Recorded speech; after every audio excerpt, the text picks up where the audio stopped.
بسم الله الرحمن الرحیم. له 360 دین سره ستاسو کوربه یم.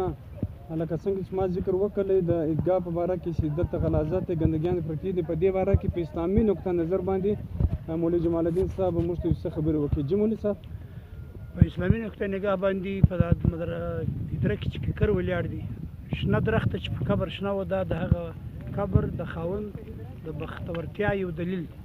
شنه درخته د الله پاک او رحمت دی.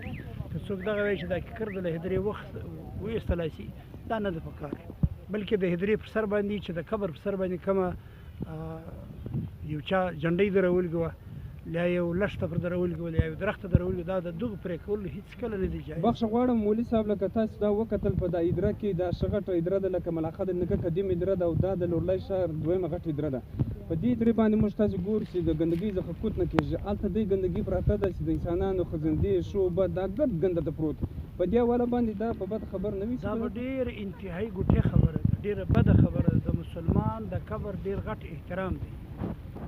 د مسلمان پر قبر ختل، نبی علیه الصلاة والسلام فرمان مبارک دی، وایي که نه پر اور پر انګار درېدل دا بهتره دی نه پر قبر ختل. او بیا پر قبر د مسلمان باندې ګندګي اچول یا په هدره کې اودس ماتول، دا انتهایي ګوټې عمل دی، ناروا عمل دی، ناجایز عمل دی. هر څوک چې دا کوي موږ هغه ته بېشکه موږ به په هدرو کې یعنې په جمعو کې یا په عیدګاهانو کې بیان هم کړی وي او د دغه مسله به هم ښکاره کړي وي، لیکن څوک عمل نه کوي. الله د هر مسلمان ته د عمل کولو توفیق ورنصیب کړي. د مسلمان پر قبر باندې ختل یا په هدره کې لیار جوړول دا انتهایي که ناجایز عمل دی. او ګندګي کول خو ډېره لرې خبره ده چې بیا څوک په هغې کې اودس ماتوي، یا به څوک د کور کچره راباسي، یا به د چور سایه راکوي.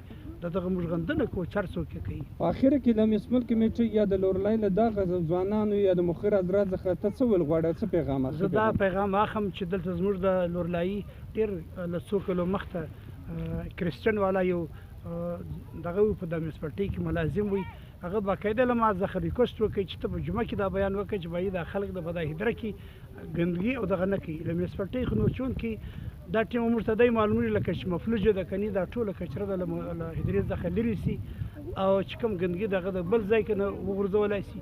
د داخل کو چې بیا کوم ضرورت دی د کچره دانۍ، هغه د کچره دان ور جوړ کړي. سرکار سره د انتظامات ستا، بجټ سره ستا، میونسپلټۍ باقاعده خپل بجټ لري، دا انتظام کولی سي. قدرمن مولوي جمال الدین صاحب، د وخت راکولو یو ځان مننه.